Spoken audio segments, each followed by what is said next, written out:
Entry હવે સત્તાવાર રીતે થઈ શકે છે। હવામાન વિભાગે આગાહી કરી છે 10 વાગ્યા સુધીમાં 14 જિલ્લામાં ભારે વરસાદની આગાહી છે। એટલે હવે પછીના કલાકમાં 14 જિલ્લામાં વરસાદ અને ભારે વરસાદ રહેશે। 4 જિલ્લામાં તો રેડ એલર્ટ આપવામાં આવ્યું છે। તાપી, નર્મદા, ડાંગ અને છોટાઉદેપુરમાં વરસાદનું રેડ એલર્ટ છે। એટલે દક્ષિણમાં વરસાદ ધમાકેદાર વરસશે।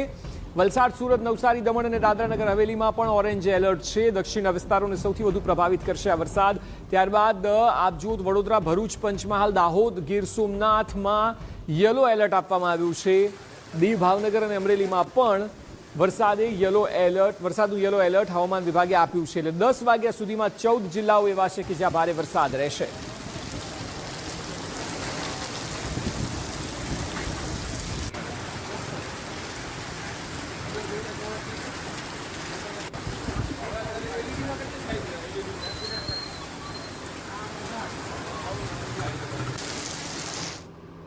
એટલે આગામી 48 કલાકમાં આજે અને આવતીકાલનો દિવસ ગુજરાતમાં વરસાદને લઈને કેવો રહેશે તે આપને બતાવી। આપ ખાસ કરીને નોંધ લેજો આપણા જિલ્લામાં વરસાદ છે કે નહીં। આપ જો 24 તારીખ એટલે આજના દિવસમાં વરસાદ ક્યાં ક્યાં છે તો મુખ્યત્વે સૌરાષ્ટ્ર, મધ્ય ગુજરાતમાં આપને વરસાદ જોવા મળશે કે જ્યાં ઉત્તરમાં પણ વરસાદની સ્થિતિ જોવા મળી રહી છે।